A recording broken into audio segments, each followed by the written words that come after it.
எல்லாருக்குமே உழைப்பாளர்கள் தின நல்வாழ்த்துக்கள்ங்க.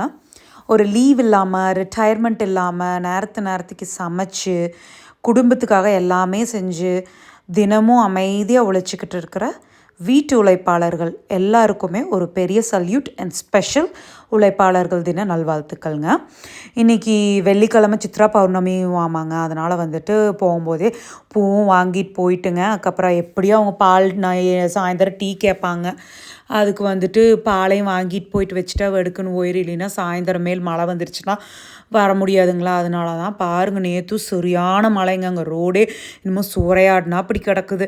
அப்புறம் சரி வந்துட்டு அப்படியே கொஞ்ச நேரம் சன்லைட்டில் உட்காந்துட்டு தலைக்கு நல்லா எண்ணெயை போட்டுட்டுங்க காலையிலத்துக்கு கோதுமை ரொட்டி தான் செய்யலாம்ன்ட்டு அதுக்கு எல்லாம் ரெடி பண்ணிகிட்டு இருக்கிறேனுங்க. கொஞ்சம் நேரம் ஊறுனா இன்னுமே டேஸ்ட்டு சூப்பராக இருக்கும். டக்குன்னு பண்ணிடலாம், ஆனால் டேஸ்ட் அருமையாக இருக்குங்க.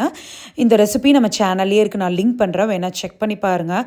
அப்புறம் போய் ஒரு சப் தண்ணி ஊற்றிட்டு வந்துட்டு சாமி கும்பிட்டுங்க. அப்புறம் கல்லில் ரொட்டி போட்டுட்டு தான் வந்திருந்தேனுங்க. பசி ஒரு வாடாகி போச்சு. கூடவே கொஞ்சம் சக்கரவள்ளி கிழங்கும் வேக வச்சுருந்தேனுங்க. அதுதான் பிரேக்ஃபாஸ்ட்டு. இந்த வீடியோ பிடிச்சிருந்துச்சுன்னா பசு விலாக்ஸ்க்கு சப்ஸ்கிரைப் பண்ணிக்கோங்க. தேங்க்யூ.